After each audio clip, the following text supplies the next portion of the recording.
कृपया आपल्या जागेवरती उभं राहूया आणि आपल्या भक्तिगीताने आपल्या भक्तीला आपण सुरुवात करू. नमा परममंगला गौरव तुला परमवत्सला.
उभं असतानाच प्रार्थना करूया. त्या परमेश्वर देव बापाचा आभार मानूया.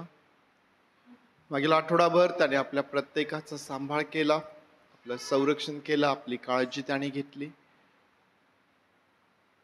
आपल्या जाण्या येण्यामध्ये, आपल्या प्रत्येक दिवसामध्ये त्या परमेश्वराने आपलं संरक्षण केलं आणि आपलं आशीर्वादित केलं. याबद्दल त्या देव बापाचे आभार मानूया. होय पवित्र देव बापा, तुला गौरव, सन्मान आणि सर्व प्रशंसा देत आम्ही तुझ्या समोर येतो प्रभू, आणि आम्ही तुझ्या नावाला उंचावितो देव बापा, कारण तू चांगला आहेस. तूच एक आहेस ज्याने अवघी सृष्टी निर्माण केली. तूच आहेस प्रभू ज्याने आम्हास उत्पन्न केलं. तूच आहे पवित्र देव बापा ज्याने आमच्या नाकपुड्यांमध्ये श्वास फुंकला. प्रभू तूच आहे पवित्र देव बापा ज्याचं नाव सूर्याच्या उगवतीपासून मावळतीपर्यंत स्तवनीय आहे. आणि म्हणून देव बापा, आज पुन्हा या पवित्र वारी तुझ्या मंदिरामध्ये आम्ही एकत्र येत आहोत, तुझी भक्ती, तुझी आराधना करण्यासाठी. प्रभू आभार मानित आम्ही तुझ्या नावाला धन्यवाद देत आम्ही तुझ्या समोर येतो. प्रभू पवित्र देव बापा, मागील आठवडाभर तू आम्हा प्रत्येकाचा सांभाळ केला. प्रभू तू आम्हा प्रत्येकाची काळजी घेतली, आम्हा प्रत्येकाची गरज तू पुरवली. प्रभू पवित्र देव बापा, तुझ्या सर्व आशीर्वादांसाठी, तुझ्या पुरवठ्यासाठी, पवित्र देव बापा, तुझ्या दयेसाठी, तुझ्या कृपेसाठी, तुझ्या प्रेमासाठी प्रभू आम्ही तुझे मनापासून आभार मानतो, तुझी स्तुती करतो आणि तुझ्या नावाला आम्ही धन्यवाद देतो. प्रभूचे तिथं देव बापा, या पवित्र वारी तुझ्या भक्ती मंदिरामध्ये आम्ही एकत्र येत असताना प्रभू तू आम्हा प्रत्येकावरती दया कर, आमच्या अपराधांची आम्हास क्षमा कर. प्रभूजी पवित्र देव बापा, आम्हास शुद्ध कर. तुला हवी तशी भक्ती करण्यासाठी आज एक वार पुन्हा तुझ्या आत्म्याचं सहाय्य आम्हास तू पुरव. तुझ्या आत्म्याचा अभिषेक आम्हा प्रत्येकावरती तू असू दे प्रभू, आणि तुझं गौरव आज आमचं एकत्र येण्याच्या द्वारे होऊ दे. पवित्र देव बाप्पा, आज आम्ही पुन्हा एकदा आठवण करतो आमच्या प्रियजनांची, जे आज दुःखनाईत आहेत, आजारी आहेत, बिछाण्यावर आहेत, दवाखान्यात आहेत, जे आज दुःखी कष्टी आहेत. देव बाप्पा, अशा प्रत्येकाचं तू सहाय्य कर. परमेश्वर देव बापा, त्या प्रत्येकाला आम्ही तुझ्या समोर घेऊन येत आहोत. जी तुझी लेकरं मार्गात आहेत प्रभू, त्यांनाही सुखरूप घेऊन ये.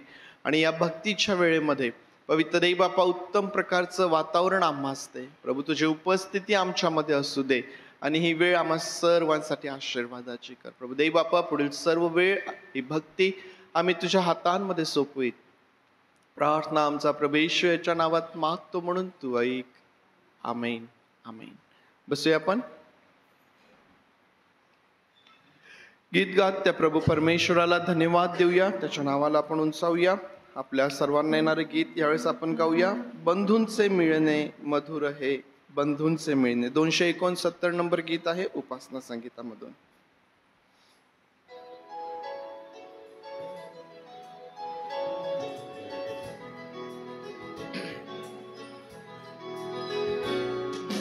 बंधूंचे मिळणे मधुर हे, बंधूंचे मिळणे.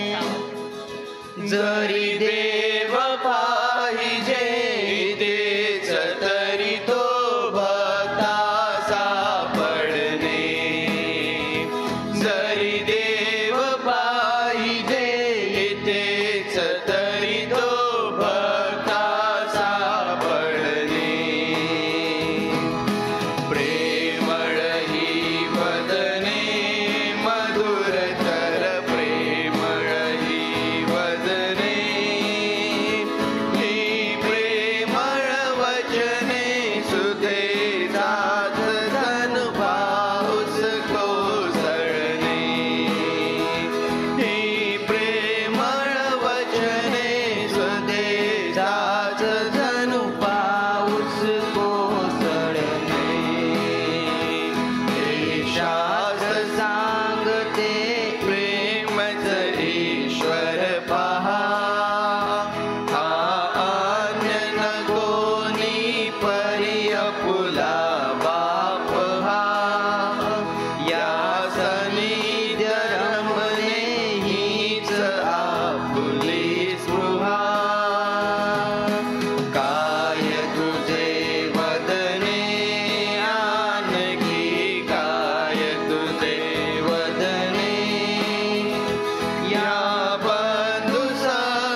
ज्या ठिकाणी दोघे किंवा तिघे माझ्या नावामध्ये एकत्र येतात, आपला प्रभू म्हणतो की मी त्या ठिकाणी आहे. आणि म्हणून टिळक म्हणतात, बंधूंचे मिळणे मधुर हे बंधूंचे मिळणे, जरी देव पाहिजे इथेच तरी तो भक्ता सापडणे. ज्या ठिकाणी देवाची लेकरं त्याच्या नावामध्ये एकत्र येतात त्या ठिकाणी परमेश्वराची उपस्थिती आहे. परमेश्वराच्या उपस्थितीमध्ये आम्हाला माहिती आहे की आमच्या जीवनाकरिता परमेश्वराचं अद्भुत काम आम्हाला आमच्या जीवनामध्ये पाहायला भेटतं. आणि म्हणून आणखीन एक गीत गाऊया, येशूचे नाम गोड फार दिनांना लागते, उपासना संगीतामधून 111 नंबरचं गीत.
शांती भरली, त्या नावे शांती भरली, अत्यंत समाधान.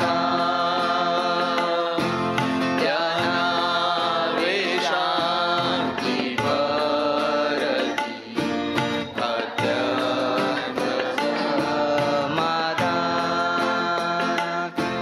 मुके पावले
येशूचे नाम गोड फार दिनांना लागते. हे नाव सर्व प्रकारच्या शांतीने भरलेलं आहे. या नावामध्ये जे लोक दुःखी आहेत, कष्टी आहेत, निराश आहेत, त्यांना मोठी शांती देणार आहे, त्यांचं सांत्वन करणार आहे. या नावामध्ये एवढं मोठं सामर्थ्य आहे की जेव्हा आम्ही या प्रभूला आमचं समर्पण करतो आणि त्याचं सामर्थ्य ज्यावेळेस आम्ही आमच्या जीवनावरती स्वीकारतो, आमच्या जीवनामध्ये अद्भुत गोष्टी ह्याच नावामध्ये घडतात. येशूचं नाव हे एवढं सामर्थ्यशाली नाव आहे. या नावामध्ये तुमच्यासाठी आणि माझ्यासाठी सार्वकालिक जीवन आहे. एक स्तोत्र यावेळेस आपण वाचूया आणि आज जेसिका आपल्याकरिता एक स्तोत्र वाचेल. प्रभूच्या नावात सर्वांना सलाम. स्तोत्र संहिता 41 मी आपल्या सर्वांसाठी वाचणार आहे. जो दीनांची चिंता वाहतो तो धन्य. संकट समयी परमेश्वर त्याला मुक्त करेल. परमेश्वर त्याचे रक्षण करेल व त्याचा प्राण वाचवेल. भूतलावर तो सुखी होईल आणि तू त्याला त्याच्या वैऱ्यांच्या इच्छेवर सोडणार नाहीस. तो रोगाने अंथरुणास खिळला असता परमेश्वर त्याला सांभाळेल. तो रोगी असता तू त्याचे अंथरूण बदलितोस. मी म्हणालो, हे परमेश्वरा, मजवर कृपा कर, माझ्या जीवाला बरे कर. मी तुझ विरुद्ध पाप केले आहे. माझे वैरी मजविषयी अभद्र बोलून म्हणतात की हा केव्हा मरेल आणि याचे नाव गाव केव्हा नाहीसे होईल. त्यांच्यापैकी कोणी माझ्या समाचारास आला तर तो वरपांगी बोलतो. तो आपल्या मनात कुकल्पना साठवितो आणि बाहेर जाऊन त्या सांगतो. माझे सर्व द्वेष्टी मिळून मजविरुद्ध कुजबूज करीतात आणि माझ्या अहिताच्या मसलती योजितात. त्याला दुष्ट रोग जळला आहे, तो पडला आहे, तो आता उठणार नाही असे ते म्हणतात. जो माझा सखा, ज्यावर माझा विश्वास होता, ज्याने माझे अन्न खाल्ले, त्यानेही मजवर लाथ उगारली आहे. हे परमेश्वरा, मजवर दया करून मला उठीव, म्हणजे मी त्याचे उसने फेडीन. माझा वैरी मजविरुद्ध जयोत्सव करीत नाही. यावरून तू मजवर प्रसन्न आहेस असे मी समजतो. मला तर तू माझ्या सात्विकपणात स्थिर राखितोस. मला तू आपल्या सम्मुख सर्व काळ ठेवितोस. इस्रायलाचा देव परमेश्वर युगानुयोग धन्यवादित आहे. आमेन, आमेन.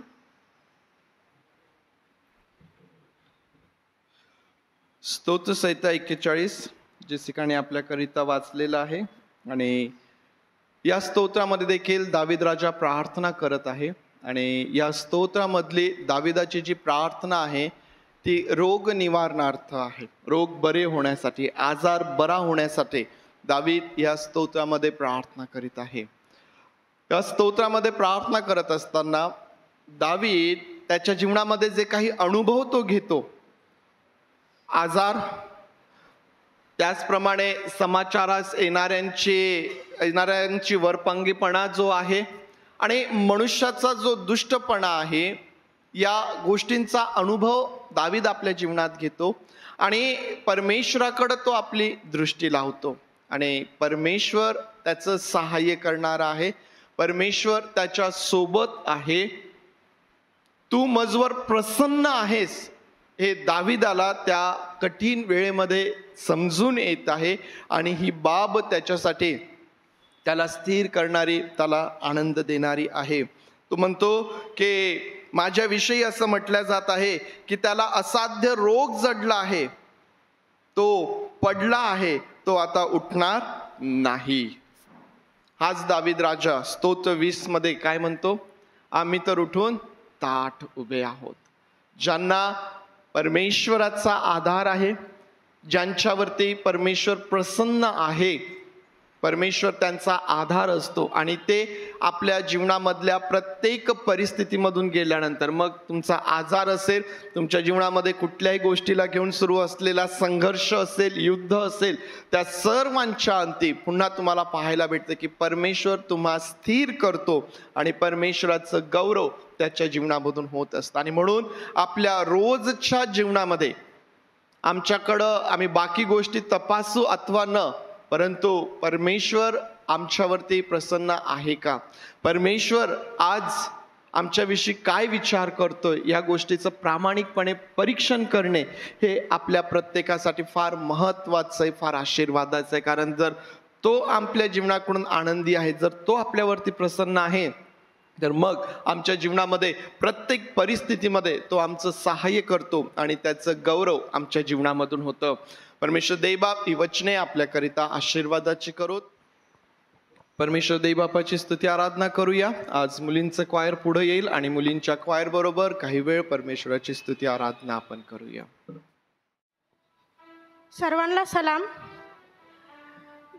देवबापांनी आपल्याला मागील आठवडाभर सांभाळलं, आपलं सर्वांचं सहाय्य केलं व आपल्याला आज इथे आणून उपस्थित केलं, म्हणून त्याचे आपण आभार मानूया.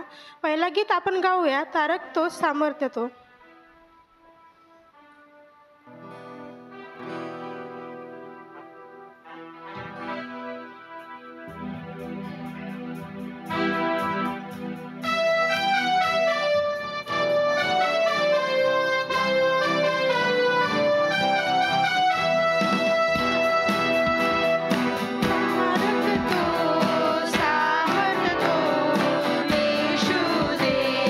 युगा युगा है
देवबाप किती चांगला आहे. आपल्याला प्रत्येक वाईट गोष्टीपासून आपला सांभाळ तो करीतो. आपल्याला आपले सहाय्य तो करीतो. म्हणून पुढील गीत आपण गाऊया, त्याचे आभार मानूया. आभारी आभारी.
आपण खरोखर सर्व देवबापाचे आभारी आहोत की खरोखर आपल्याला त्यांनी चांगलं आरोग्य संपूर्ण ह्याच्यातून आपल्या सर्व रोगांपासून आपल्याला सांभाळ करतो देवबाप्पा.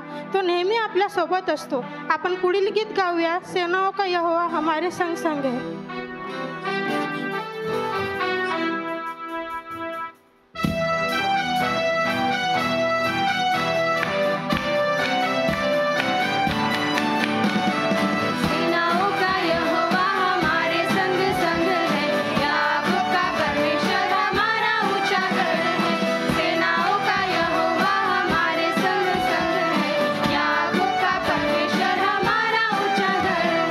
जिसने आकाश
ऐसा म्हणतो, जो सर्वशक्तिमान प्रभू है वो यहोवा हमारे संग संग है.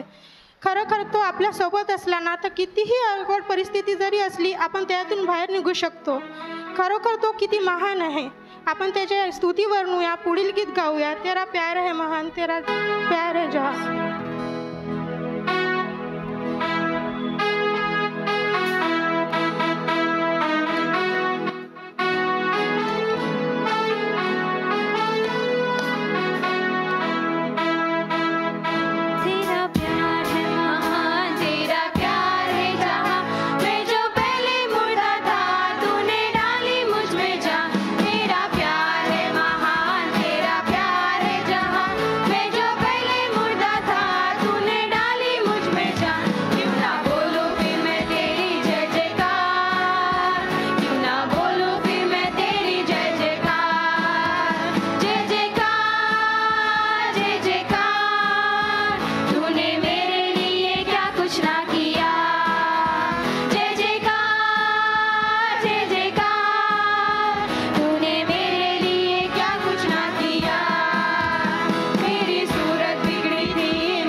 खरोखर तो त्याचं प्रेम किती महान आहे. देवबापांनी आपल्यावर किती प्रेम केलं आपल्याला हे सांगू शकत नाही. आपण सर्वजण उभे राहूया. आपण त्याची महिमा वर्णूया. आपण डोळे बंद करून प्रार्थनेत जात असताना सर्वजण मिळून गाऊया. तेरे बिन मैं कुछ भी नहीं.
बाप्पा, तुझ्याशिवाय आम्ही काहीच नाही दे बाप्पा.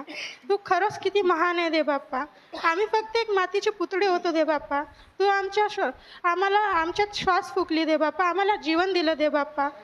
आमच्या पापांची क्षमा व्हावी दे बाप्पा, म्हणून तू तुझा एकुलता एक पुत्र दिला दे बाप्पा. दे बाप्पा आमचे सहाय्य कर दे बाप्पा. मागील आठवड्याभर तू आमचं सहाय्य केलं, संरक्षण केलं दे बाप्पा. व आजचे दिवस आम्हाला दाखवला, म्हणून तुझे आभार मानते प्रभूजी दे बाप्पा. येणारा आठवडा देखील आम्हा सर्वांसाठी असा चांगला सुखाचा आनंदमय जाऊ दे बाप्पा. तसंच दे बाप्पा, जे लोक मार्गात आहे दे बाप्पा, त्यांना सुखरूप इथपर्यंत घेऊन ये दे बाप्पा. पालक साहेब जे काय आज वचन सांगणार आहे दे बाप्पा, जे संदेश असतो देणार आहे दे बाप्पा, त्यासोबत तू आम्हाला चालव दे बाप्पा. आमचे संरक्षण कर दे बाप्पा. आमच्यावर तुझ्या दयेचा कृपेचा हात तू सदोतीत असू दे बाप्पा. ही लहानशी प्रार्थना म्हणून मागते, तुझ्या गोड प्रिया नावाने मागते, म्हणून तू ऐक दे बाप्पा. आमेन. प्रार्थना करूया. पवित्र आणि प्रेमळ देव बाप्पा, पुन्हा एकदा आम्ही सर्वजण तुझ्या समक्षतेमध्ये आहोत, तुझ्या उपस्थितीमध्ये आहोत. पवित्र देव बाप्पा, तुझ्या वचनांकडं आम्ही आमचं लक्ष लावत आहोत आणि आम्हाला माहीत आहे की तुझी वचने ही जिवंत वचने आहेत. ती आमच्या जीवनामध्ये काम करतात, आमची सुधारणूक करतात, आम्हास शांती देतात, आम्हास मार्गदर्शन करतात, आम्हास आशीर्वादित करतात. आणि म्हणून माझ्या देव बाप्पा, तुझ्या वचनांच्या द्वारे तू आम्हा सर्वांसोबत बोल आणि तुझं गौरव तू करून घे. आम्ही सर्वस्वी तुझ्या अधीन होतो. प्रार्थना आमचा प्रभू येशूच्या नावात मागतो, म्हणून तू ऐक. आमेन. आमेन. पुन्हा एकदा आपल्या समोर नेहम्याचं पुस्तक आपण काढूया.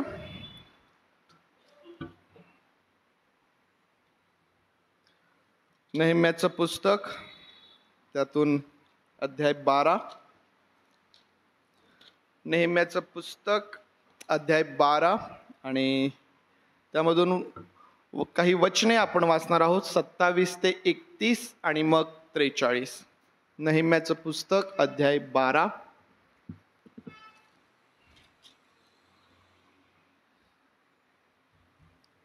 27 ते 31 आणि मग 43.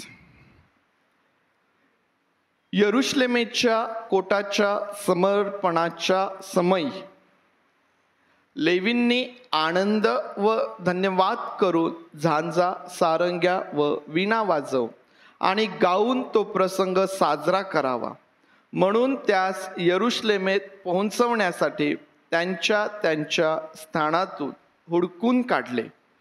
यरुशलेमेच्या चहूकडल्या प्रांतातून, नटोफातीच्या खेड्यांपाड्यातून, बेत गिलगाल येथून आणि गेबा व अजमावेत इथल्या शेतवाडीतून गायकांचे वंशज एकत्र झाले. त्यांनी यरुशलेमेच्या आसपास खेडी वसविली होती. मग याजक व लेवी यांनी स्वतः सुचिरभूत करून लोकांची, वेशींची व कोटाची शुद्धी केली. मी यहुदांच्या सरदारांना कोटावर चढवले आणि त्यांच्या 2 टोळ्या केल्या. त्या स्तोत्रे गात मिरवत चालल्या. त्यांची एक टोळी दक्षिण दिशेने म्हणजे कोरेश वेशीकडे चालली. वचन 43. त्या दिवशी लोकांनी मोठे यज्ञ करून आनंद केला, कारण देवाने त्यांना आनंदाने परिपूरित केले होते. बायका मुलांनीही आनंद केला. यरुशलेमेचा आनंद ध्वनी दूर जाऊन पोहोचला. परमेश्वर देवबाप ही वचने आपल्याकरिता आशीर्वादाची करोत. आज या शास्त्र भागावर मनन करत असताना जो विषय आपला असणार आहे तो म्हणजे देवाने त्यांना आनंदाने परिपूर्ण केले. देवाने त्यांना आनंदाने परिपूर्ण केले. वचन 43 मध्ये आम्ही वाचतो की त्या दिवशी लोकांनी मोठे यज्ञ करून आनंद केला, कारण देवाने त्यांना आनंदाने परिपूर्ण केले होते. तो आनंद जो त्या ठिकाणी ते लोक करीत होते, त्या आनंदाचा ध्वनी जो आहे तो दूरवरती जाऊन पोहोचला. आणि म्हणून आज हाच विषय आपण मननाकरिता या पुस्तकातून आपल्या समोर घेत आहोत. देवाने त्यांना आनंदाने परिपूर्ण केले. मग नेहम्याच्या पुस्तकावर जे आपण या संपूर्ण महिन्यामध्ये विचार करीत आहोत, अभ्यास करीत आहोत, मनन करीत आहोत. आपल्यापैकी बऱ्याच जणांनी एकदा, दोनदा, तीनदा, कदाचित त्यापेक्षा जास्त वेळेस हे पुस्तक जे आहे ते वाचून काढलेलं आहे. नेहम्याच्या या पुस्तकामधून आपण अभ्यास करत असताना नेहम्याचं जे जीवन आहे त्या जीवनावरती आपण मनन केलेलं आहे. या कॅरेक्टरचा अभ्यास आपण केलेला आहे. त्यानंतर या पुस्तकामध्ये नियमशास्त्राचं जे वाचन करण्यात येतं लोकांच्या पुढं, ते वाचन आणि नियमशास्त्राचं वाचन करण्याचा जो परिणाम त्या ठिकाणी आम्हाला त्या लोकांवरती पाहायला भेटतो, त्यावरती आपण मनन केलेलं आहे.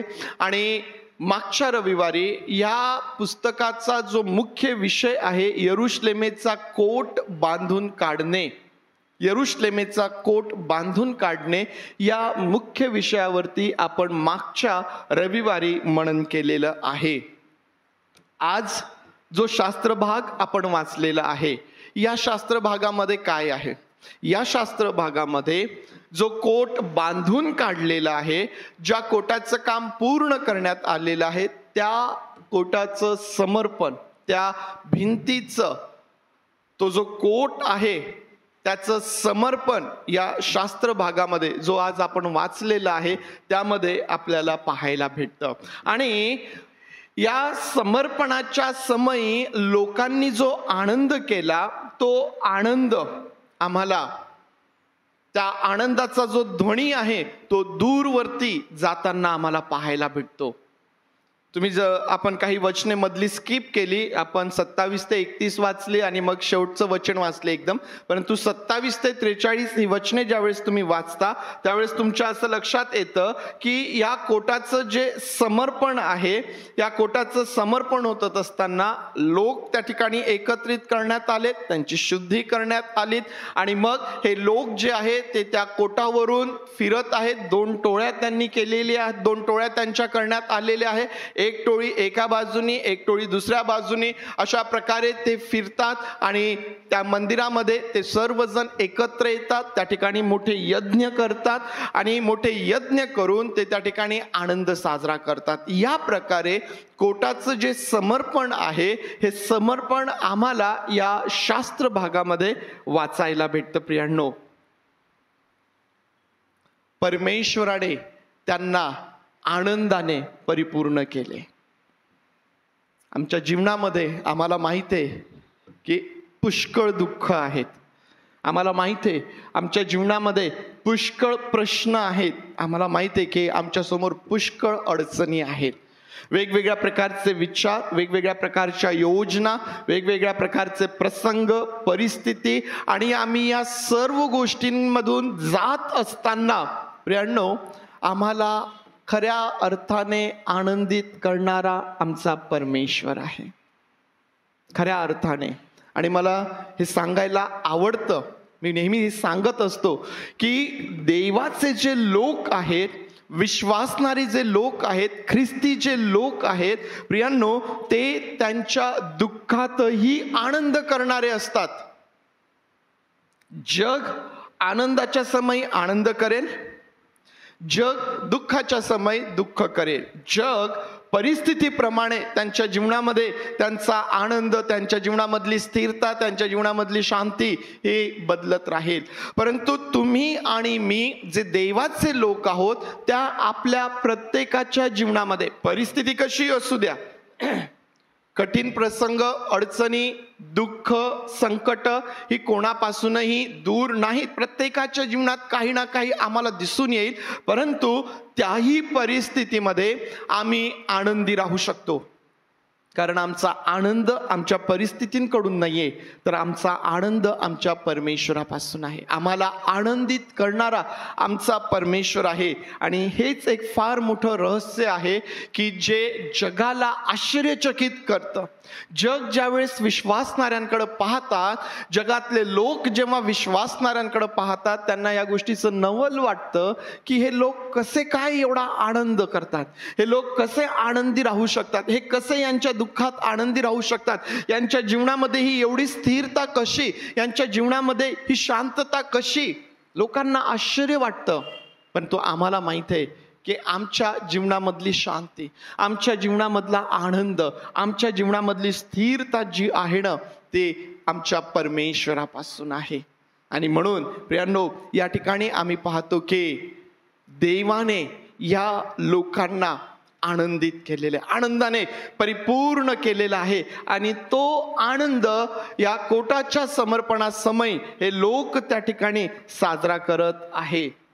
आणि म्हणून आज जेव्हा हा शास्त्रभाग आपण आपल्या समोर ठेवलेला आहे, परमेश्वर देव आमच्यासोबत काय बोलू इच्छितो ते समजण्याचा, ते ऐकण्याचा आणि त्यासाठी स्वतःचं समर्पण करण्याचा प्रयत्न आम्हाला करता येईल. प्रियांनो, आम्ही पाहतो की लोक त्या ठिकाणी आनंद करत आहेत आणि त्यांचा आनंद होत असताना त्या आनंदाचा ध्वनी जो आहे हा दूरवरती चाललेला आहे. का बरं ते आनंद करत आहेत? का बरं ते आनंद करत आहेत? काय चाललेलं आहे? कशासाठी लोक आनंदित आहे? त्याचं पहिलं कारण आहे की देवाने त्यांच्या हातचे काम सिद्धीस नेले. देवाने त्यांच्या हातचे काम सिद्धीस नेले. काय काम हाती घेतलं होतं त्यांनी? कोट बांधण्याचं. कोट बांधण्याचं काम या लोकांनी आपल्या हाती घेतलेलं होतं.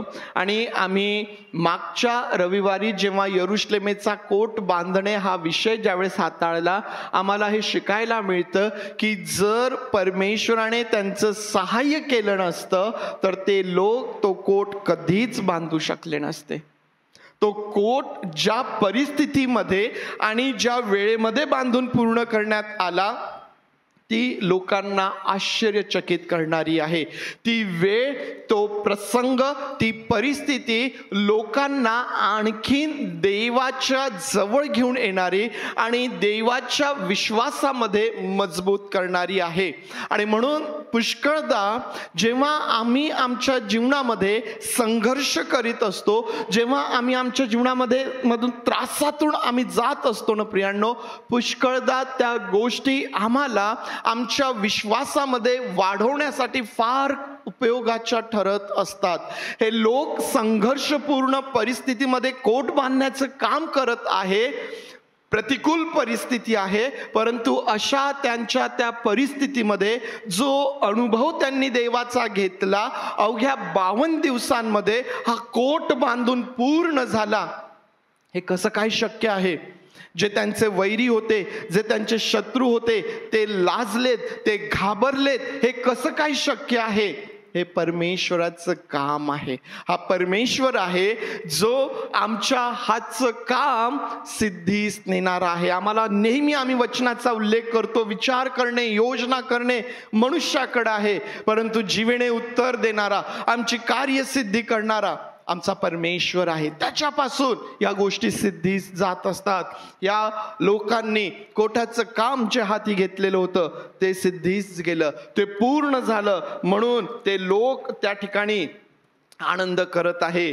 प्रतिकूल परिस्थितीमध्ये अवघ्या 52 दिवसांमध्ये तो कोट त्या ठिकाणी बांधून पूर्ण झाला. काय परिणाम आहे कोट बांधून पूर्ण होण्याचा? का तो कोट त्यांनी बांधला होता? का बरं तो कोट त्यांनी बांधला होता? कारण आम्हाला पाहायला भेटतं की ते लोक दूरदशेमध्ये त्या ठिकाणी होते. जेव्हा तो कोट पडलेल्या अवस्थेमध्ये होता, ज्या ठिकाणाहून याची सुरुवात आम्हाला पाहायला भेटते. पहिला अध्याय आणि वचन 3 पुन्हा एकदा आपण वाचूया. या ठिकाणी असं सांगितलेलं आहे, त्यांनी मला सांगितले, बंदिवासातले जे अवशिष्ट लोक त्या प्रांतात राहिले आहे ते मोठ्या दुर्दशेत असून त्यांची अप्रतिष्ठा होत आहे. लोक कसे होते? दुर्दशेमध्ये होते, त्यांची अप्रतिष्ठा चाललेली होती. आणखीन जेव्हा नेहेम्या त्या ठिकाणी यरुशलेमेला जातो आणि यरुशलेमेला जाऊन त्या कोटाचं तो सर्व निरीक्षण करतो, पाहणी करतो, त्यानंतर स्वतः तो 2रा अध्याय आणि वचन 17 मध्ये काय म्हणतो? वचन 17 मध्ये तो अशा प्रकारे म्हणतो की मग मी त्यांना म्हणालो, आपण केवढ्या दुर्दशेत आहोत हे तुम्हाला दिसतच आहे. यरुशलेम उजाड झाले आहे व त्याच्या वेशी अग्नीने जळून गेले आहेत. तर चला आपण यरुशलेमेचा कोट बांधू, म्हणजे यापुढे आपली अप्रतिष्ठा व्हायची नाही. का ते लोक आनंदी आहेत? का बरं त्यांनी कोटाचं काम हाती घेतलं होतं? कारण लोक दुर्दशेमध्ये होते, त्यांची अप्रतिष्ठा चाललेली होती. त्यांच्या त्या शहरापासून जाणारे येणारे लोक त्यांना तुच्छ लेखत असतील. हे देवाचे लोक, हे देवाचे लोक आहेत का? यांचं नगर पहा, याचा कोट पहा, याच्या वेशी पहा, कशा उजाड झालेल्या आहेत, कशा उजाड झालेल्या आहेत. हे लोक जे आतमध्ये राहत आहेत, तुच्छ लेखणे, अप्रतिष्ठा, त्या ठिकाणी ती दुर्दशा. प्रियांनो, या सर्व परिस्थितीमुळं त्यांनी कोट बांधण्याचं काम हाती घेतलेलं होतं. आणि म्हणून आम्हाला पाहायला भेटतं की जेव्हा आता हा कोट बांधून पूर्ण झालेला आहे, जे त्यांना तुच्छ लेखत होते, ज्यांच्यामुळं त्यांची अप्रतिष्ठा होत होती, आता ते लोक स्वतः लाजलेत, आता ते लोक स्वतः घाबरलेले आहेत, ते लोक स्वतः भयभीत झालेले आहेत. हा कोट बांधून पूर्ण होण्याच्या द्वारे या लोकांची दुर्दशा आणि या लोकांची अप्रतिष्ठा जी आहे ती आता त्या ठिकाणी संपलेली आहे. आनंद ते करीत आहेत. आमच्या दुर्दशेत देवाने आमची आठवण केली, देवाने आमचं सहाय्य केलं, त्या देवाने आमची अप्रतिष्ठा दूर केलेली आहे, त्या देवाने आमची अप्रतिष्ठा दूर केलेली आहे. आणि मग आम्ही ज्यावेळेस हे पुस्तक वाचतो प्रियांनो, आम्हाला माहिती आहे की जसा जसा कोट बांधण्याचं काम पूर्ण होत आहे, त्याच वेळेस या ठिकाणी या लोकांमध्ये काही धार्मिक सुधारणा त्या ठिकाणी होत आहे. सुधारणेचा काळ आम्हाला त्या ठिकाणी पाहायला भेटतो. जे काही बदल त्या ठिकाणी नेहेम्या, एज्रा या पुढारींच्या समक्षतेमध्ये, या लोकांच्या पुढारीपणामध्ये जो काही बदल त्या ठिकाणी घडून आला, जे काही बदल त्या ठिकाणी झालेत प्रियांनो, हे बदल या लोकांना एका चांगल्या स्थितीची आशा देणारे आम्हाला दिसून येतात. आनंद त्या ठिकाणी आहे. आमची परिस्थिती बदलत आहे. आम्ही पूर्वी कोण होतो, आम्ही पूर्वी कसे होतो, आणि आता आमची परिस्थिती बदलत चाललेली आहे. लोक त्या ठिकाणी या सर्व गोष्टींमुळं आनंद करीत आहेत. या सर्व गोष्टींमुळं लोक त्या ठिकाणी आनंद करत आहेत. आणि त्यांच्या आनंदाचा जो ध्वनी आहे तो आम्ही पाहतो की दूरवरती त्या ठिकाणी पसरत आहे.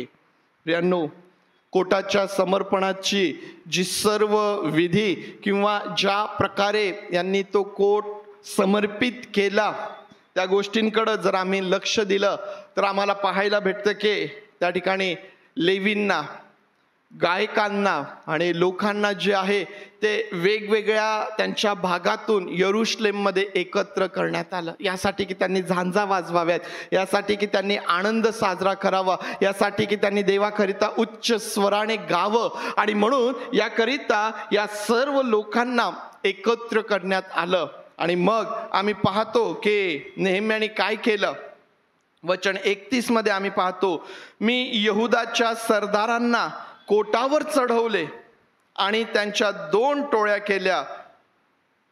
नेहम्या या ठिकाणी आम्हाला वचन पाहायला भेटतं की मी यहुदाच्या सरदारांना कोटावरती चढवले आणि त्यांच्या 2 टोळ्या केल्या. सरदार आहेत, त्यांच्यासोबत ते लेवी आहे, लोक त्यांचे आहेत, आणि हे सर्व त्या कोटावरून फिरत आहेत, स्तोत्रे गात आहेत, परमेश्वराची स्तुती करत आहेत, झांजा वाजवत आहेत, आणि तो जो कोट आहे त्या ठिकाणी देवाला समर्पित करत आहेत. पुष्कळदा आपणही हेच करतो. ज्यावेळेस एखाद्या घराचं समर्पण करायचं असतं ना, आपण काय करतो, घराच्या समर्पणाची प्रार्थना केल्यानंतर, विधी केल्यानंतर देवाचे लोक त्या घरामधून, त्या जागेमधून फिरतात. आणि आपण फिरतो, काय उद्देश आहे? घर फक्त पाहायला फिरतो का? रूम किती मोठी बांधलेली आहे, कशी, त्याचं डेकोरेशन कसं आहे, त्याचं इंटेरियर कसं आहे, फक्त या गोष्टी पाहण्यासाठी आम्ही फिरत असतो का? नाही. देवाचे लोक त्या सर्व घरामधून फिरतात, ते गीत गातात, ते देवाचं वचन बोलतात, आणि या सर्व गोष्टींच्या द्वारे त्या सर्व घराचं जे आहे ते समर्पण त्या ठिकाणी आम्ही करत असतो. प्रियांनो, लोक कोटाचं समर्पण करत असताना त्यावरून फिरत आहे. मला एक प्रश्न त्या ठिकाणी पडला की का बरं नेहेम्याने सरदारांना कोटाच्या वर चढवलं?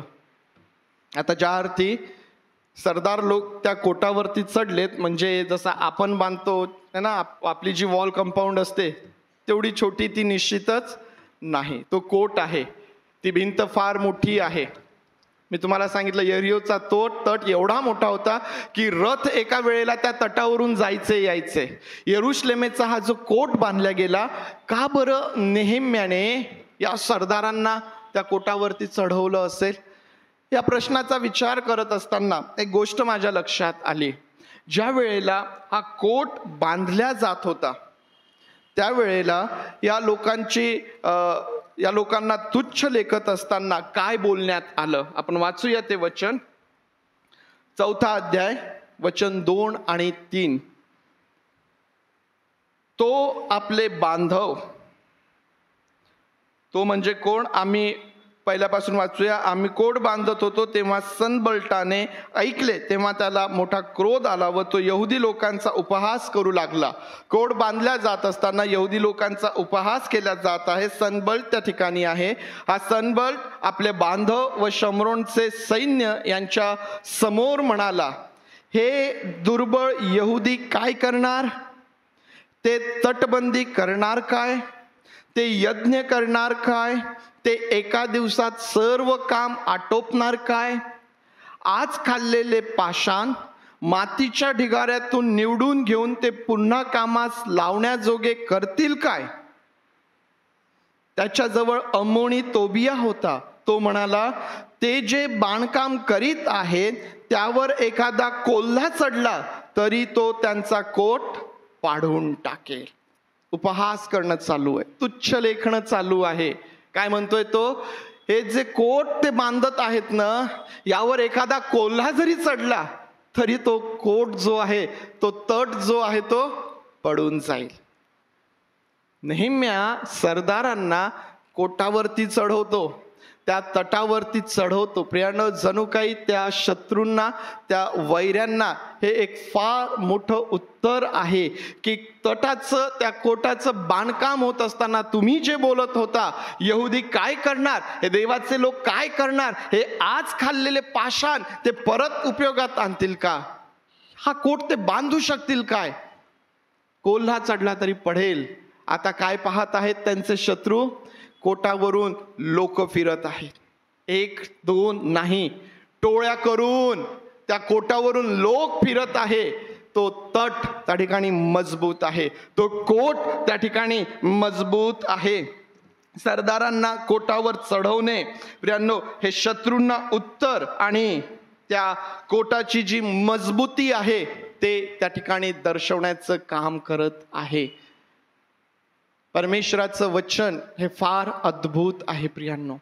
परमेश्वराचं वचन हे फार अद्भुत आहे. आम्ही देवाचे लोक आहोत आणि देवाचे लोक या नात्याने नेहमी लक्षात ठेवा की देव तुमच्या वतीने उत्तर देणारा परमेश्वर आहे. परमेश्वर आम्हाला ज्यावेळेस शांत राहायला सांगतो, परमेश्वर ज्यावेळेस म्हणतो की युद्ध माझं आहे, तो बोलून फक्त शांत राहत नाही, तर तुमच्या त्या अवस्थेमध्ये जेव्हा तुम्ही प्रभू म्हणतो म्हणून करताना तुमच्या वतीने तुमचा देव त्या ठिकाणी उत्तर देतो. ज्यावेळेस कोटाचं बांधकाम होत होतं, लोक घाबरलेले होते की कसं काय होणार आहे, हा एवढा त्रास, हा एवढा विरोध सुरू आहे, कसं काय होणार आहे. ते करत राहिले, ते नेटाने देवाचं काम त्या ठिकाणी करत राहिले. आम्ही पाहतो की आता तो कोट जेव्हा बांधून पूर्ण झालेला आहे, देवाचे लोक त्या कोटावरून, त्या तटावरून फिरत आहे आणि त्या वैऱ्यांना, त्या शत्रूंना त्या ठिकाणी त्याची भीती वाटलेली आहे, त्यांना त्यांची लाज वाटलेली आहे. म्हणून परमेश्वराला आपल्या प्रत्येकाच्या जीवनामध्ये त्याचं जे अद्भुत काम आहे ते काम आम्हाला करू देत राहायचं आहे. प्रियांनो, कोटावरून फिरता फिरता ते स्तोत्रे गात आहेत, परमेश्वराची स्तुती करत आहे आणि मग सर्वजण ते त्या ठिकाणी मंदिरामध्ये एकत्र झाले आणि मग त्या ठिकाणी मंदिरामध्ये त्या ठिकाणी यज्ञ त्यांनी केलं आणि आनंद त्या ठिकाणी साजरा केला. या प्रकारे कोटाच्या समर्पणाची जी विधी आहे किंवा ज्या प्रकारे त्यांनी कोटाचं समर्पण केलं ते आम्हाला त्या ठिकाणी पाहायला भेटतं. आम्ही ज्यावेळेस मागच्या रविवारी कोटाचं बांधकाम पाहत होतो ना, त्यावेळेस आम्ही त्यातून आध्यात्मिक लागूकरण जे आहे त्याकडं आम्ही लक्ष दिलं होतं. यरुशलेमेचा कोट बांधणे याचं आध्यात्मिक लागूकरण आपण मागच्या रविवारी केलं होतं. आणि आम्ही काय पाहिलं होतं की कोट बांधणे, यरुशलेमेचा कोट बांधणे म्हणजे याचं आध्यात्मिक लागूकरण करत असताना या जगामध्ये देवाचं राज्य बांधणे, देवाचं राज्य वाढवणे, देवाचं राज्य मजबूत करणे याबरोबर आम्ही त्याची तुलना करत होतो. प्रियांनो, ज्यावेळेस आज पुन्हा आध्यात्मिक लागूकरणाकडं ज्यावेळेस आम्ही पाहतो, कोट बांधणे, देवाचे राज्य बांधणे, मजबूत करणे, देवाच्या राज्यात आनंद करण्यासाठी लोकांना त्या ठिकाणी हुडकून काढण्यात आले. काय शब्द वापरलेला आहे मग या भाषांतरामध्ये? लेवी असतील, जे आपापल्या नगरात आपापल्या प्रांतात आहे, जे शेतवाड्यांनी आहेत, जे वस्त्या करून राहत आहे. आम्ही वाचली 12वा अध्याय आणि सुरुवातीची वचने वाचली, त्यामध्ये असं म्हटलेलं आहे की त्यांना हुडकून काढले. समजतो का हुडकून काढले म्हणजे? शोधून काढले है ना.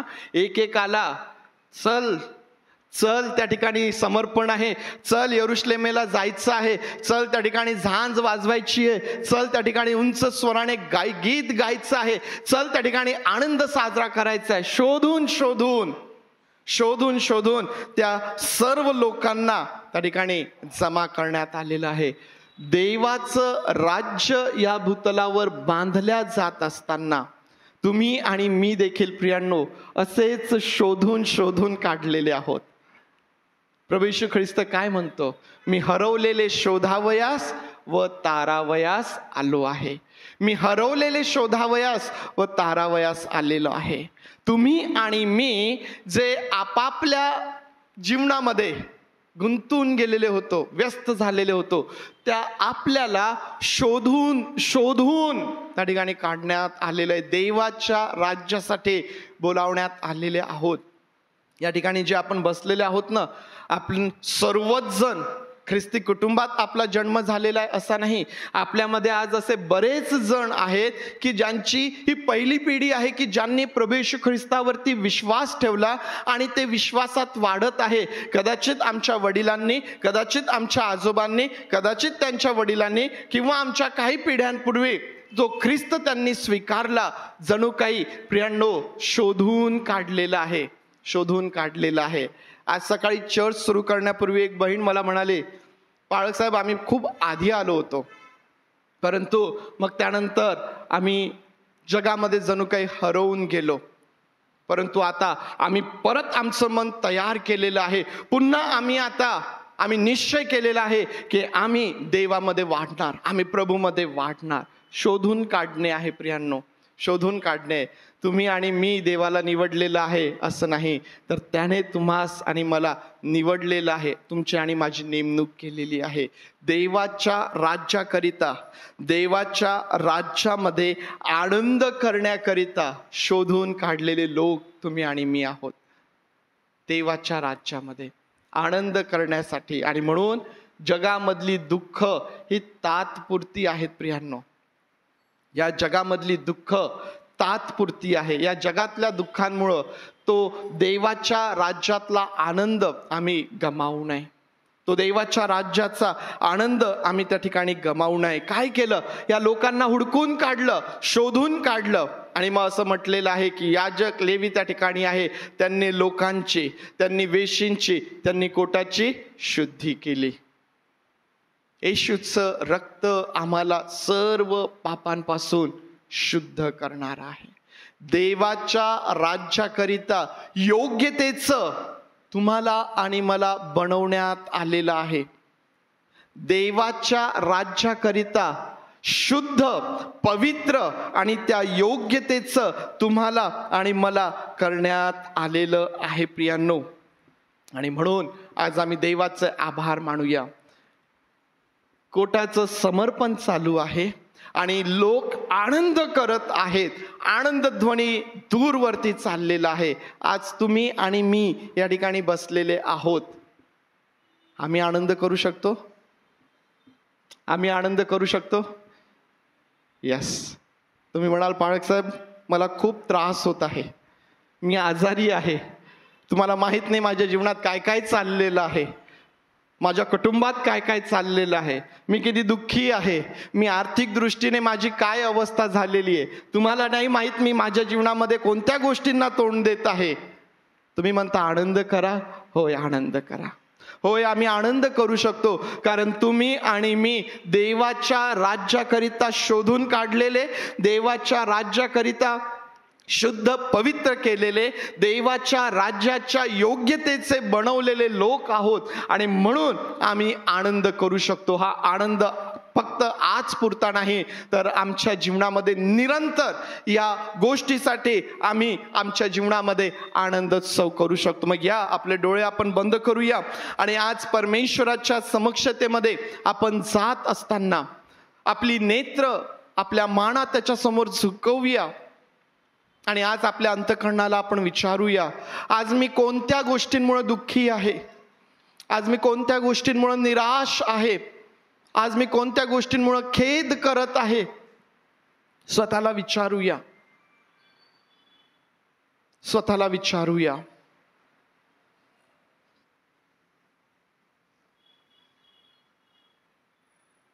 तो परमेश्वर ज्याने तुम्हास आणि मला शोधून काढलं, शुद्ध पवित्र त्याच्या योग्यतेचं बनवलं,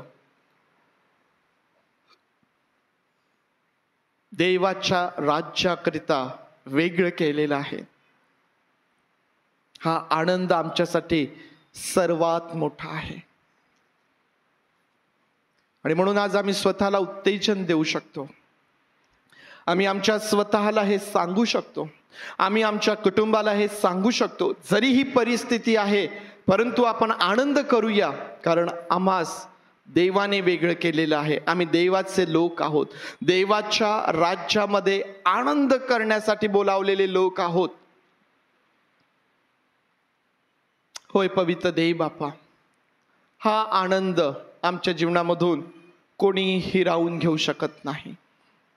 पवित्र देव बापा, आणि म्हणून आज आम्ही सर्वजण तुझे मनापासून आभार मानतो, आम्ही तुझे मनापासून आभार मानतो, कारण आज आम्ही आमच्या दुखण्यामध्ये, आम्ही आमच्या दुःखामध्ये, आम्ही आमच्या आजारांमध्ये, आम्ही आमच्या प्रत्येक परिस्थितीमध्ये आम्ही आनंद करू शकतो.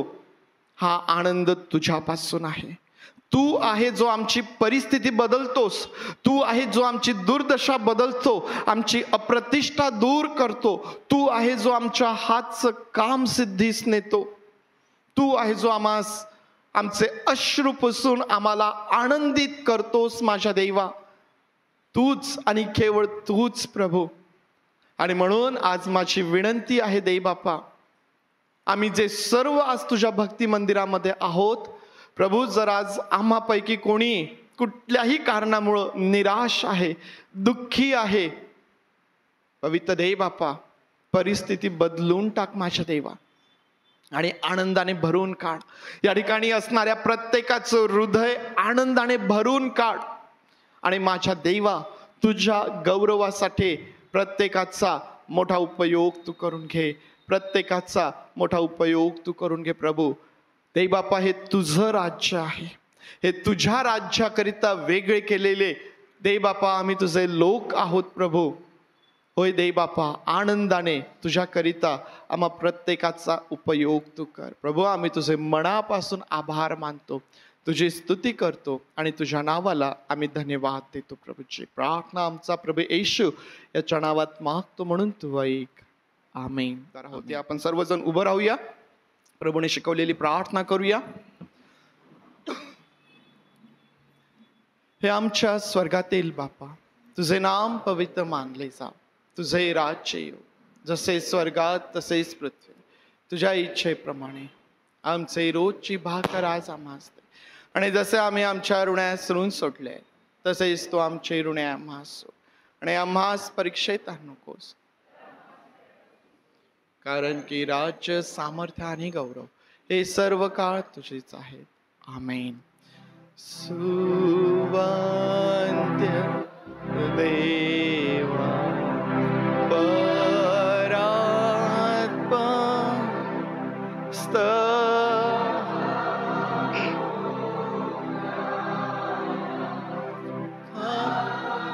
नीव तो बाप पुत्र आत्माचा त्रैक्याला ध्यानंत मान. आमेन. आता प्रभू येशू ख्रिस्ताची कृपा, देव बापाची प्रीती आणि पवित्र आत्मेची सुसंगती तुम्हा बरोबर प्रभू येशू ख्रिस्त येईपर्यंत सदोदित असो. आमेन.